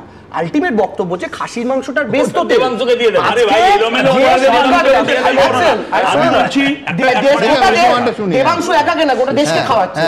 আমাদের বক্তব্য হচ্ছে তেলটা যদি বেশ হয় আর এই ভোটারটা যদি বেশ হয় তাহলে তেলটা দিয়ে যে খাসির মাংসটা তৈরি হয়েছে না ওটা আমাদের দেশের সরকার। আমার বক্তব্য খুব পরিষ্কার একদম, কিন্তু আমি বলছি 2024-কে বেস করে 2026-এ ভোট হতে পারবে না, হতে পারে না। ও বলছিল যে পশ্চিমবাংলা একটা বাই ইলেকশনে বাইরে থেকে বাবা বামপন্থীদের ভোট দেওয়ার অপরাধে 9 বছরের মেয়েকে বোমা মেরে খুন করে দেওয়া হয়, আপনি সেখানে মনে করেন ফ্রি অ্যান্ড ফেয়ার ভোট হয়? আমি এক লাইন বলি, সেটা হচ্ছে যে বিহারে 50% ভোট হয়। 65 লাখ ভোট যদি বাদ যায়, যারা ছিল না, যারা এদেরকে থাকে না মৃত, তাহলে এমনি ওটা 70%। তাহলে 70% এমনিটাই হয়ে যাবে। আরে 50% ভোট পড়ে তো, কারণ সেখানে 65 লাখ জল ছিল, সেই 65 লাখ জল যদি বেরিয়ে যায় এবারে এমনিতেই 75 লাখ। দেখুন, আবার বলবো, গতকালই বিস্তারিত আলোচনা করেছি যে বিএলওরা ত্রিমুখী আক্রমণে প্রায় ত্রিফলার মুখোমুখি। মুখ্যমন্ত্রী, বিরোধী দলনেতা, নির্বাচন কমিশন সবাই চোখ রাঙাচ্ছেন বিএলওদের। এবার বিএলওকে কিন্তু কাজটা করতে হয় বিএলএ মানে বুথ লেভেল এজেন্টদের সঙ্গে সমন্বয়ের মাধ্যমে। শাসক বিরোধী সব দলের এজেন্টরা এই বিএলএ হিসেবে থাকবেন। ওপর থেকে নেতা নেত্রীদের হুঁশিয়ারির পর নিচুতলার এজেন্টরাও চূড়ান্ত অ্যাগ্রেসিভ হয়ে থাকবেন, এটা স্বাভাবিক। আমার পরের বক্তা বিএলওদের একাংশের প্রতিনিধি নীলকান্ত ঘোষের কাছে আমার প্রশ্ন থাকবে যে এই রাজ্যে, যে রাজ্যে ভোটের দিন মৃতেরাও জেগে ওঠেন, দ্বিজেন মুখোপাধ্যায়ের কার্ডেও ভোট পড়ে যায়, সেই রাজ্যে বিএলওরা নাম বাদ দেবেন কি করে? আমি বলছি, নাম বাদ দেওয়ার ক্ষেত্রে আগে থেকে, প্রক্রিয়া শুরুর আগে থেকে যে ধরনের হুঁশিয়ারি আসছে, বিএলওরা তাদের কাজটা করার সাহস পাবেন তো? আমি বলতে এসেছি মূলত শিক্ষক সমাজের প্রতিনিধি হিসাবে, এবং অবশ্যই যে শিক্ষক সমাজকে রিপ্রেজেন্ট করার জন্য একমাত্র মাধ্যমিক শিক্ষক ও শিক্ষাকর্মী সমিতি বা STEA কাজটা করে থাকছে। আজকে স্টুডিওতেও আমরা দেখতে পেলাম যে রাজনৈতিক দল যারা ক্ষমতা লিপ্সু, যারা ক্ষমতাসীন, তাদের মধ্যেকার যে দ্বন্দ্ব সেটা একটা চলছে, এবং সুমনদা খুব সুন্দর বলেছেন যে ত্রিমুখী দ্বন্দ্ব। হ্যাঁ, এই ত্রিমুখী দ্বন্দ্ব, ত্রিশক্তি সংগ্রাম আমরা ইতিহাসে পড়েছিলাম যে হ্যাঁ, পাল প্রতিহার রাষ্ট্রকূটদের একটা সংগ্রাম ছিল, যাকে ত্রিশক্তি সংগ্রাম বলা হতো। কিন্তু আমরাও একটা ত্রিশক্তির এজেন্ট। কারা তারা? আমাদেরকে কাজ করতে হয় শিক্ষকদের নিয়ে, আমাদেরকে কাজ করতে হয় ছাত্রদের নিয়ে, আমাদেরকে কাজ করতে হয় শিক্ষা প্রশাসনকে নিয়ে। আজকে যারা এখানে আছেন তারা হয় ক্ষমতায় আসবেন কিংবা ক্ষমতা পাবার জন্য তারা আসক্তিতে ভুগছেন, কিন্তু আমরা কাজের কথা বলবো বলে এখানে এসেছি। আমরা কি শুধুমাত্র এই চাপানুতোর দ্বন্দ্ব সংগ্রাম এইসব করতে থাকবো? তাহলে শরৎচন্দ্র যে কথাটা বলেছিলেন যে যারা দরিদ্র, যারা অসহায়, যাদের সব পেয়েও কিছুই তাদের নেই, এরকম মানুষের কথা কার কাছে আমরা বলবো? তাহলে মানুষের কথা, এই ছাত্রদের কথা কোথায় আমরা বলবো? তাহলে আমাদের ছাত্রদের কথা তো বলতেই হবে। যদি টিচারকে ক্রমশ তার মূল কাজ থেকে সরিয়ে আনা হয়, তাহলে এই দ্বন্দ্ব সংগ্রামের ভেতর দিয়ে মূলত যেটা ক্ষতিগ্রস্ত হবে সেটা হচ্ছে যে স্কুল এডুকেশন ক্ষতিগ্রস্ত হবে।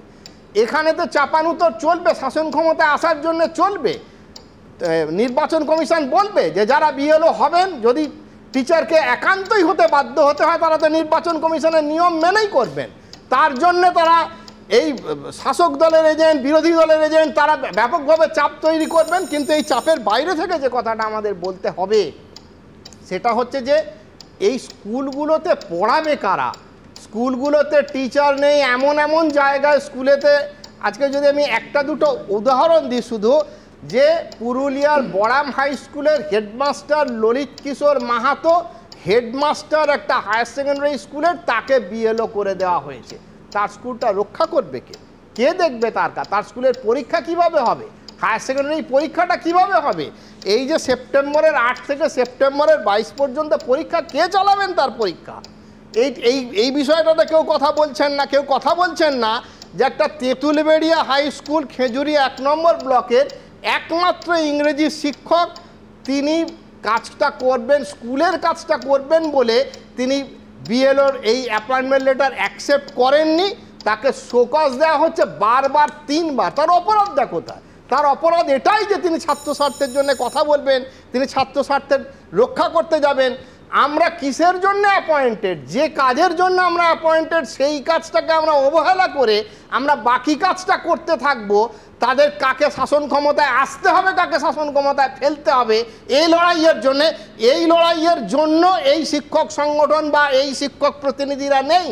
তারা আছে মূলত এটা বলার জন্যে যে এই কাজ করার জন্য নির্বাচন কমিশনের উচিত ছিল যে একেবারে স্থায়ী নিয়োগ করা। 5 বছরে 3 বার করে ইলেকশন হবে, অ্যাসেম্বলি ইলেকশন হবে, পার্লামেন্টারি ইলেকশন হবে, তার জন্য স্থায়ী কর্মী নিয়োগ করবে না কেন? বছরে 2 কোটি চাকরি বলুন আর রাজ্য সরকারের যা চাকরি বলুন, এই চাকরি তো নির্বাচন কমিশন নিজেই দিতে পারত। তারা কেন এই রকম ভাড়াটে সৈনিক নিয়ে, ডেপুটেড কর্মচারী নিয়ে তারা কাজ করতে থাকবে? তাদের তো স্থায়ী কর্মচারী, স্থায়ী ইনফ্রাস্ট্রাকচার তাদের তৈরি করা উচিত ছিল, যেটা তারা করছেন না। এবং তারা বারে বারে দেখা যাচ্ছে যে হ্যাঁ নির্বাচন হবে, কিসের জন্য না? At the cost of education, at the cost of the infrastructural downtrodden people, downtrodden student, তাদের জন্য কাজ করতে হবে। আর আমরা যাদের জন্য অ্যাপয়েন্টেড হলাম তাদের জন্য আমরা কাজ করব না, এটা কখনো হতে পারে না। প্রথম কথা হলো যে শুধু বিএলও হওয়ার জন্যই এডুকেশন সিস্টেম লাটে উঠে গেছে পশ্চিমবঙ্গের, এরকম ব্যাপার নয়। অনেকদিন ধরেই 2011 পর এডুকেশন সিস্টেম লাটে তুলে দেওয়ার ব্যবস্থা হয়েছে ঠিকই, কিন্তু ওনার সঙ্গে একমত হেডমাস্টার তাকেও যদি বিএলও দায়িত্ব দেওয়া হয় সেটা খুব কঠিন ব্যাপার। কিন্তু এই যে মুখ্যমন্ত্রী যেভাবে বিএলওদের আক্রমণ করলেন কয়েকদিন আগে, এর আগে আমরা দেখেছি নির্বাচনের কাজের সঙ্গে যুক্ত আধিকারিক। আমার কথা শেষ করতে দিন। পরীক্ষা ব্যবস্থার ভেতরেতে আমরা বোর্ডের কাছে কাজ করি, তার যে রুলস অ্যান্ড রেগুলেশন আছে যে পরীক্ষার ডিউটি আমাদের বাউন্ডেড ডিউটি, আমাদের পরীক্ষা পরিচালনা করতে হবে, খাতা দেখতে হবে, ইভ্যালুয়েশন করতে হবে, মার্কস আপলোড করতে হবে, পাবলিকেশন অফ রেজাল্ট হবে। এই বাউন্ডেড ডিউটির মাঝখানে ইলেকশন কমিশন আমাকে আবার বাউন্ড করতে পারে কি তার কি কোনো নৈতিক অধিকার আছে? নির্বাচন কমিশনের কোনো অধিকার নেই। এই চাপানো করে লড়াই আপনারা করতে থাকুন। আমি বলছি আমি সকাল থেকে সংবাদ মাধ্যম দেখে ধন্যবাদ আপনাকে বলিনি। আমি বলছি সকাল থেকে সংবাদ মাধ্যম দেখে আমার যেইটুকু মনে হয়েছিল যে মানে যেরকম দেখছিলাম প্রতিবেদন আর কি, বিএলওরা তারা প্রত্যেকে ভীত, সন্ত্রস্ত, ত্রিমুখী চাপ নিয়ে। এখন তাদের একাংশের নেতা বলে যিনি এসছেন তার বক্তব্য শুনে আমার মনে হলো তার ইস্যুটা সম্পূর্ণ আলাদা এবং এটা নিয়ে আলোচনা হতে পারে, অসুবিধার কোনো কারণ নেই। কিন্তু ভীত সন্ত্রস্ত তারা, এটা আমার ওনার কথাতে কোনো জায়গায় মনে হলো না যে ত্রিমুখী আক্রমণ বা এই টাইপের সত্যি কিছু আছে। শুরুতেই পাল ইত্যাদি ইতিহাসের কিছু উদাহরণ তুলে ধরে বাকিটা কিন্তু কিভাবে চলবে বলেছে। দেখোনি আমি পরপর দেখাবো মুখ্যমন্ত্রী এবং বিরোধী দলনেতা এবং নির্বাচন কমিশন যা দিচ্ছেন তাতে উনি সাহসী মানুষ হতে পারেন, কিন্তু ওভারঅল একজন নেতা সাহসী হলে বাকিরাও সাহসী আছে, অসুবিধা নেই। আমি বলছি উনি একটা সংগঠন থেকে এসেছেন, সে কথা যেটা স্কুল সম্বন্ধে বলেছেন যথেষ্ট গুরুত্ব আছে যে সত্যি একজন হেড স্যার যদি চলে যায় তাহলে চলবে কি করে স্কুল। কিন্তু এইটা আপনি আমায় বলুন তো, 8200 স্কুল বন্ধ হয়ে গেছে, বাকি স্কুলগুলো কি আদৌ চলছে পশ্চিমবঙ্গে? বাংলা মিডিয়াম স্কুলগুলো সব স্কুল তো এমনিই ঢুকছে, এমনি তো প্রায় নির্বাচনের ইস্যুতেই চলে আসবে। 7ই এপ্রিল রেজাল্ট বেরিয়ে 7ই মে রেজাল্ট বেরিয়েছে, এখনো অবধি কলেজে ভর্তি হয়নি, সেক্ষেত্রে কিন্তু স্যারেরা নীরব আছেন। আরে এবার হয়ে যাবে, করতেই দেব না। আমি বলছি যে 28শে জুলাই 2025 বোলপুরে প্রশাসনিক সভায় মুখ্যমন্ত্রী কি বলেছিলেন দেখাবো। বিএলওদের কাছে আমার অনুরোধ থাকবে ভোটার লিস্ট থেকে কারো নাম যেন বাদ না যায় সেটা দেখার। ডেট অফ ইলেকশন তখন থেকে এটা ইলেকশন কমিশনের আন্ডারে যায়, তার আগে স্টেট গভর্নমেন্ট, আবার ইলেকশনের পরেও স্টেট গভর্নমেন্ট। সুতরাং এটা মনে রাখবেন, আপনারা চাকরি করেন স্টেট গভর্নমেন্টের। 29শে জুলাই ইলামবাজারের সরকারি পরিষেবা প্রদান কেন্দ্র কি বলেছিলেন দেখব। বিএলওকে বলবেন যে কেন বাদ গেল জবাব দাও। আমি জেনুইন ভোটার, আমার ভোট বাদ গেলে আমি কিন্তু ছেড়ে কথা বলবো না, এটা আমার সাংবিধানিক অধিকার, আমার গণতান্ত্রিক অধিকার। বিএলওর পাশে ঠিক যেখান থেকে আমি প্রতিবেদনটা শুরু করেছিলাম, বিএলএ 26শে জুন কিন্তু দীঘায় একটা খুব দ্রুত একটা সাংবাদিক সম্মেলন ডেকেছিলেন মমতা বন্দ্যোপাধ্যায়। সেখানে এই বিএলএ এবং নির্বাচন কমিশন তাদের ডাকা নিয়ে ঠিক কি বলেছিলেন এইবার দেখাবো। কয়েকদিন আগে তো একটা চিঠি দিয়ে আমাদের বলেছিল, আপনারা জানেন প্রতি পার্টির বুথ লেভেল এজেন্ট থাকে, তাদের সব ডেটা দাও, তাদের সব ফোন নাম্বার দাও। আমরা বললাম কেন? আমার বুথ লেভেল এজেন্ট পার্টির কে হবে, তার ডেটা আমি তোমায় দেবো কেন? কেনবার জন্য? আমি তার সিক্রেসি কেন আমি ডিক্লেয়ার করব? আমি আমার পার্টির কারা বুথ লেভেল এজেন্ট হবে আমি তোমাকে ডেটা কেন দেবো? You are not supposed to take. দেখো এইখানে কিন্তু একটা জায়গা মানতে হবে সজল, সেটা হচ্ছে নির্বাচন কমিশন। আমি জানি না এর সলিউশন অল পার্টি মিটিং কিনা, আমি বলছি রাজনৈতিক দলগুলোর সঙ্গে যদি কোন সময় তাদের এজেন্টদের নাম নাম্বার, এটা তো পাল্টা বিবৃতির বিষয় নয়, এটা পরিষ্কার নির্বাচন কমিশনকে সহমতের ভিত্তিতে করতে হবে, নয়তো তো নির্বাচন প্রক্রিয়াটাই এক জায়গায় স্থগিত হয়ে যাবে। আমি যদি ভাবি, আপনি যদি আমায় বলেন সূর্য পূর্ব দিকে উঠছে আর সঙ্গে সঙ্গে আমি বলবো সূর্য পশ্চিমে উঠেছে, তাহলে আপনি কোথায় যাবেন? এই যে উনি বললেন আমি আমার এজেন্টদের আমি লুকিয়ে রাখবো, আমি কেন সামনে আনবো? আরে ইলেকশন এজেন্ট নয়, এটা বুথ লেভেল এজেন্ট। আপনার ইলেকশন এজেন্ট অন্য হতেই পারে, আপনি আপনার কর্মীদের পাঠাবেন স্বচ্ছতা পরীক্ষা করার জন্য, সেটা লুকোনো চুরোনোর কি আছে? সেই লোক কি আপনার দলে নেই? আমি বলছি সুমনদা, এখানে খুব ক্লিয়ার কথা। মমতা বন্দ্যোপাধ্যায় প্রথম কথা বললেন যে আমি জেনুইন ভোটারদের যদি বাদ যান তারা কিন্তু কেউ ছেড়ে কথা বলবেন না, বলে দিলাম। 2 নম্বর বক্তব্য হচ্ছে সরকার আছে, সরকার থাকবে, এই কথাটা উনি বলেছেন। এই কথাগুলো ভার্সেস শুভেন্দু অধিকারী যে ওইখানে অ্যারেস্ট হয়েছে এখানে অ্যারেস্ট হবে। আমি বলছি সুমনদা, আমি জেনুইন ভোটার না হলে আমি বলছি জিনিসটা যেরাম বললো, যেরাম তুমি বললে ওরকম নয়।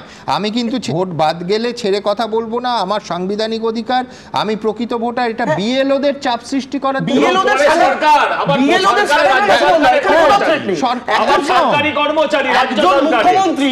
একজন মুখ্যমন্ত্রী তার রাজ্যের সিটিজেনকে বলতেই পারেন যে তোমার যদি নাম তার আগে রাজ্য সরকার, আবার নির্বাচনের পরে রাজ্য সরকার, এটা হুঁশিয়ারি নয়। এই কারণেই বলা, কারণ বিজেপির টাকায় কেউ বিক্রি না হয়ে যান, এই জন্য বলা।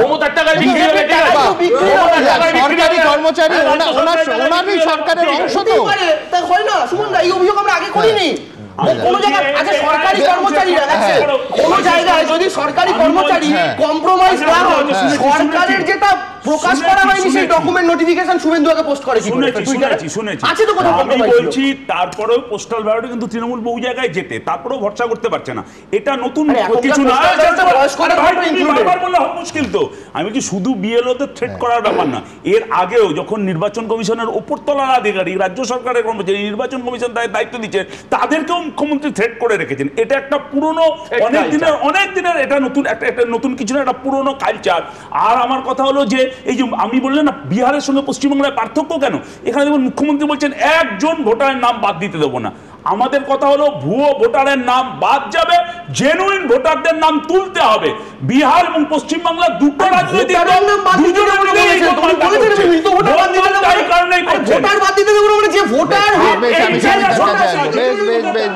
হুমকি হুঁশিয়ারি সজল এই মাত্র হুমকির বিরুদ্ধে বললো। শুভেন্দু অধিকারী কি বলেছেন আমি তাও দেখাবো, কিন্তু সমিতদার কাছে আগে যাবো। যে সমিতদা, পশ্চিমবঙ্গের এটা অত্যন্ত বদনাম, আপনি যথেষ্ট ভালো জানেন।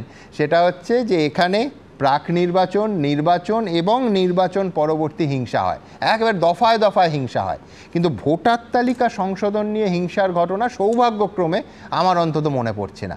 কিন্তু গতকাল এই বিএলওরা রীতিমতো ডেপুটেশন দিয়েছেন যে নিরাপত্তা চেয়ে, যে এখন মানে বাজার এমন গরম হয়েছে যে এইবার বুথ স্তরে না অশান্তি শুরু হয়ে যায় নির্বাচন প্রক্রিয়া শুরু হওয়ার প্রায় আগে বা সঙ্গে সঙ্গে। এই আশঙ্কা তো কোথাও থাকছে সমীরদা? দেখো শোন, আমার প্রথমেই তোমাকে যেটা বলা দরকার, যেহেতু আমি বোধহয় পঞ্চম বক্তা, হ্যাঁ, তো সেইখানে এই পঞ্চম বক্তা যারাই হবে ভবিষ্যতে তাদেরকে সময়টা একটু বেশি দিতে হবে। তার কারণ আমার আগে পূর্ববর্তী যারা রাজনীতির লোকরা যা বললেন, আমার ভাইরা, প্রত্যেকের কথার যদি সমালোচনা করতে হয় অন্তত 1 ঘন্টা করে লাগবে। করো না, তার কারণ যিনি ভালো বক্তা তার সময় বেশি লাগে না। আমি তো ভালো বক্তা নই, তাহলে আমি মঞ্চে বক্তৃতা দিতাম। আমার যেটা মূল বক্তব্য, যে ভোটটা কাদের জন্য? সাধারণ মানুষের জন্য। ভোটটা আমরা সাধারণ মানুষ দেব। সারা ভারতবর্ষ জুড়ে সমস্ত কটা রাজনৈতিক নেতাদের এত উৎকণ্ঠা কিসের? ইলেকশন কমিশন ভোটার তালিকা সংশোধন করবেন বা রেশন কার্ড যখন ভুয়ো কার্ড ধরা হয়, এগুলো তো সরকারের প্রসেস, এটা তো হতেই হবে। তা না হলে, যেমন আমার এক বন্ধু কিছুদিন আগে বললেন যে সমিতদা জানো তো, আমার একটা জিনিস ভোট আসলে ভালো লাগে, যে আমার বাবার মৃত্যু হয়েছে প্রায় 20 বছর আগে, কিন্তু প্রত্যেক ভোটের পরে আমি বুঝতে পারি আমার বাবা মরতে এসেছিলেন ভোট দিতে। অসাধারণ। তো এইগুলো সংশোধন হতেই হবে। এইটা নিয়ে এই তর্ক, এই যুক্তি, হ্যাঁ দেবাংশুর একটা কথা জায়গায় আমি মানছি যে একজন ভোটারও যার ভোট দেওয়ার অধিকার থাকা উচিত, সে যদি না দিতে পারে সেটা কখনোই প্রতি মুহূর্তেই তার প্রতিবাদ করতে হবে, এটা একদম সত্যি কথা। কিন্তু তাই বলে কোনো ভোটার তালিকা সংশোধন হবে না, এটা কোনো যুক্তি নয়। দ্বিতীয় নম্বর, এটাও ভারত সরকারের সত্যি সত্যি ভাবা দরকার যে রেশন কার্ড, আধার কার্ড, এই যে আমাদের যে কার্ডগুলো, এগুলো সরকার কেন করায়? আচ্ছা, ধরে নেওয়া যাক যে কেন্দ্রীয় সরকার বলছে বা ইলেকশন কমিশন বলছে যে এটা ভারতীয় নাগরিকত্বের কোনো কার্ড নয়। তাহলে যদি তাই হয় তাহলে এরা ভোট দিচ্ছে কি করে? তাহলে এরা যদি ভারতীয় নাগরিক নাই হয়, এবার বলতে পারে যে সঙ্গে সঙ্গে যে না, এখানে তো প্রচুর ভুয়ো কার্ড দেয়। দুটো সরকারের দায়, কেউ বলতে পারে না শুধু কেন্দ্রীয় সরকারের দায়। যেমন কেন্দ্রীয় সরকারের দায় আছে, বিএসএফ এর দায় আছে, সেরকম রাজ্য সরকারের পুলিশেরও ইনফরমেশন দেওয়ার ব্যাপার আছে। তা না হলে যেই একজন মডেল মহিলাকে ধরা হলো, তিনি কি করে এই রাজ্যে এতদিন ধরে থাকছেন, এই প্রশ্নগুলো কিন্তু উঠবে। এবং এই আজকের যারা ক্ষমতায় আছেন শাসক দল, তারা একটা সময় বামফ্রন্ট আমলে বারবার বলতেন যে তারা বাংলাদেশি প্রচুর লোককে এখানে এই রাজ্যে ঢোকাচ্ছেন এবং ভোট দিচ্ছেন। উনি বলেননি, উনি বলেছেন, আমরা সবাই জানি, এবং এটা বাস্তব যে আজকের দিনে আরও বেশি ঢুকছে। সবচেয়ে যেটা আমাদের মারাত্মক, যেটা আমাদের মানে সিকিউরিটির ক্ষেত্রে চলে আসছে, যে বারবার দেখছে এই যে যারা অনুপ্রবেশ করছে তার মধ্যে অধিকাংশ জঙ্গিও থাকছে। তো এইগুলো যদি সেন্ট্রাল গভর্নমেন্ট ধরতে যায় তা সেটা তো আটকানো উচিত নয়। আমি বুঝি না আমাদের, এবং আমি সবথেকে অবাক হলাম যে রাজ্যের মাননীয় মুখ্যমন্ত্রী কি করে বিএলওদের এইভাবে ধমক দেন যে এখন রাজ্যের চাকরি করছেন, পরেও কিন্তু করবেন। কেন? এ কি পাড়ার আপনার ক্যাডার যে যাদেরকে আপনি ধমকাচ্ছেন তারা প্রত্যেকে একজন সরকারি চাকরিজীবী, তারা প্রত্যেকে তাদের কাজে প্রতিষ্ঠিত, তাদের এইভাবে ধমকানো যেতে পারে না। এটা চরম অন্যায়, এবং আমি বলবো বিলো ডিগনিটি। কোনো একজন মাননীয় মুখ্যমন্ত্রী এটা বলছেন, আজকে দেবাংশু একটা বক্তৃতায় গিয়ে বললেন সেটা একটা জিনিস, কিন্তু একজন মাননীয় মুখ্যমন্ত্রী তিনি দাঁড়িয়ে যদি প্রকাশ্যে এইভাবে বিবৃতি দেন এবং সেটা যদি গোটা ভারতবর্ষে এটা চলে, এটা একটা মারাত্মক একটা অন্ধকার দিকে আমরা চলেছি। এমনিতে আমাদের পশ্চিমবঙ্গ সত্যি সত্যি আমরা অন্ধকারে আছি, এটা বলতে দ্বিধা নেই। এবং কিভাবে ভোট হয় সেটা আমি একবার ইলেকশনে দাঁড়িয়েছিলাম, আমার জানি। এই দেবাংশু বলল যে যারা ভুয়ো ভোটার তাদেরকে ধরার দায়িত্ব বিরোধী এজেন্টও থাকে। কোনো বিরোধী এজেন্ট থাকে না অধিকাংশ জায়গায়, এটা আমি দায়িত্ব নিয়ে বলছি। যেখানে বিরোধীদের একটু শক্তি থাকে তারা সেইখানে একটু বসতে পারে, আদারওয়াইজ প্রত্যেককে পিটিয়ে বার করে দেওয়া হয় এবং দরকার হলে বাড়িতে গিয়ে টর্চার করা হয়। এটা অস্বীকার করতে পারবে দেবাংশু, আমি জানি না। তীব্র সমালোচনা মুখ্যমন্ত্রীর মন্তব্যের করলেন। আমি দ্রুত একবার সমিতদাকেই বিরোধী দলনেতার মন্তব্যটাও দেখাবো, তারপর সমিতদা এটা নিয়ে কি বলছেন। নিশ্চয়ই বলবো। বিহারে যে এসআইআর হয়েছে 403 জনের নামে এফআইআর হয়েছে বিএলও, 53 জন বিএলও অ্যারেস্ট আছে বিহারের বিভিন্ন জেলে। আমি তো বারবার বলছি রাজনৈতিক নেতাদের ওনারা ধরে নিয়েছেন যে যত চমকাতে পারবে তত ভোটে জিতবে। আমরা কি সাধারণ মানুষ? কি আমরা সাধারণ নাগরিক? কি ওনারা কে রাজত্ব করবে? এটা কারোর পৈতৃক সম্পত্তি নয়। পশ্চিমবঙ্গ কারোর পৈতৃক সম্পত্তি নয়, বিহার কারোর পৈতৃক সম্পত্তি নয় যে ওনাদের খালি ওনারা টিকে থাকবে নি যেন তেন উপারে তাতে মানুষ। আমি বলি প্রত্যেকবার ভোটের পরে মানুষ মরে, এই একই কারণ। এই কথাটা হচ্ছে যে দেখুন, অনুপ্রবেশ এই মুহূর্তে দাঁড়িয়ে তার কন্ডিশন কি এটা শোনার জন্য আমি তো আমার আর্মিকে বিশ্বাস করব, মানে যারা বর্ডার গার্ড দিচ্ছে। ধরুন সেই বিএসএফ যখন বাংলাদেশের বিজিবির সঙ্গে যৌথ প্রেস কনফারেন্স করে বলে না কোনো অনুপ্রবেশ হচ্ছে না, তখন আমি বিএসএফ এর কথা বিশ্বাস করবো না। কারণ মানে সত্যি সত্যি বর্ডার থেকে কেউ ঢুকছে কিনা এটা বর্ডার গার্ডই বলতে পারবে, ঠিক আছে? তো তার মাথায় আবার আছেন অমিত শাহ, তো মন্ত্রী অমিত শাহের কথা বিশ্বাস করবো না পার্টি নেতা অমিত শাহের কথা বিশ্বাস করবো এবং তাদের দল সজল ঘোষদের কথা বিশ্বাস করবো? এটা আমার প্রথম কনফিউশন। আর দ্বিতীয় বক্তব্যটা হচ্ছে না বলছি খাসিটা কমপ্লিট করতে না দিলে কি করে হবে? আমি বলছি সুমনদার দ্বিতীয় বক্তব্যের যেটা আমি বেসিক জায়গাতে একটা কথা বলতে চাই, সেটা হচ্ছে আমাদের রাজ্যের ক্ষেত্রে মমতা বন্দ্যোপাধ্যায় যে কথাটা বলেছেন আপনি দেখবেন উনি তার আগেও বলেছেন আপনারা কেউ ভয় পাবেন না, আপনারা কেউ চাপের কাছে নথি স্বীকার করবেন না। তো তারপরে বলছে আমাদেরই সরকার থাকবে, এটা অভয় দান, ভয় দেখানো না, অভয় দান, ভয় পাবেন না। কথাটা আমাদের রাজ্যের মাননীয় মুখ্যমন্ত্রী উনি ভয় দেখানোর স্টাইলটাই এটা আমি জানি না এটা কি স্টাইল, মানে ওনার স্টাইল কেউ একটা সেকেন্ড আমি ফিনিশ করি। উনি ভয় দেখান এই মানুষকে স্টাইলে আপনি এইভাবে, কখন ভয় পেয়েছেন দাদা? মানুষকে এইভাবে ভয় দেখান আপনি এবং কখন এটা ভয় বন্ধ পেয়েছেন এই হওয়া উচিত। স্টাইলে? আবার বলছি দিস ইজ বিলো আপনি স্টাইল ডিগনিটি। মমতা বন্দ্যোপাধ্যায় দেখুন, বিরোধিতা করতে হবে বলে বিরোধিতা করা ঠিক নয়। শুভেন্দুবাবু প্রথমত কোনো ভয়ে দেখাননি, উনি একটা তথ্য দিয়েছেন যে মমতা বন্দ্যোপাধ্যায় তথ্য দিয়েছেন, আমরাই থাকবো, এটা তথ্য। আমরা থাকবো বলিনি, বলছে রাজ্য সরকারের আন্ডারে। আমি বলছি যে আইডি কার্ড, প্রথম হচ্ছে যে শুভেন্দুবাবু বলেছেন এত লোকের এগেনস্ট এফআইআর হয়েছে, সিস্টেম নর্মস না মানলে কি হবে সেটা বলেছেন, এবং এতজন অ্যারেস্ট হয়েছে। অ্যারেস্ট যারা হয়েছেন তারা নির্দিষ্ট কারণেই হয়েছে। তথ্যগুলো দিয়ে এই তথ্যগুলো দিয়ে সাবধান করেছেন। সাবধান করা, ভয় দেখানো এক নয়। তোমরা দুটো রাজনৈতিক দলই এনাদের চাপে রাখতে চাইছো, সিম্পল। চাপে তো রাখতেই হবে, চাপে না রাখলে কি করে? এইবার ঠিক কথাটা বেরোলো, এইবার ঠিকটা বেরোলো। চাপটা হচ্ছে ফলে বিজেপি চাপে রাখতে চাইছে, অ্যাডমিট করছে, আমরা কিন্তু চাপে রাখতে চাইছি না, এটা আমাদের স্টেট। তোমরা চাপে রাখুনি, তোমরা বলেছো রাজ্য সরকারের আন্ডারে কাজ করতে হবে, এটাই বিএলএ এর চাপ। কারণ বিএলএ যে এরপরে রাজ্য সরকারটা তৃণমূলে থাকবে না। আমি বলছি এই স্বপ্নটা বহুদিন 2018 সাল পর্যন্ত শুভেন্দু অধিকারী তৃণমূলে ছিল, তার ট্রেনিংয়ে শুভেন্দু অধিকারী এটা বলেছে, নতুন কিছু নয়। আমি দেবাংশুর সঙ্গে একমত, অনুপ্রবেশ ঠেকানো কেন্দ্রের সরকারের কাজ, বিএসএফ এর কাজ, সেটা পারেনি। যেমন এই অনুপ মাঝি সে অভিবাসন দপ্তরকে বুড়ো আঙুল দেখিয়ে ভ্যানায়তু চলে গেল, কোথায় কি কেন্দ্রীয় সরকার কি করছে তা অভিবাসন দপ্তর, কেন্দ্র এবং রাজ্য সরকার। কিন্তু আমি এইখানে দুটোর প্রেক্ষিত আনবো, সমীরদা যে কথাটা মনে করিয়ে দিলেন সেটা হচ্ছে আমাদের এই শহরে, খাস কলকাতা শহরে একজন মডেল বাংলাদেশ থেকে এসেছেন। ইনফ্যাক্ট আজকে আর্কাইভে কত কিছু পাওয়া যায়। তিনি 2020 সালে এবিপি আনন্দের কাভারে যে অঙ্কুশের বিপরীতে নায়িকা হচ্ছেন, একটা তেলেগু ছবিতেও দেখা যাবে, বাংলাদেশের মডেল অভিনেত্রী শান্তা পালকে। ভাবতে পারেন?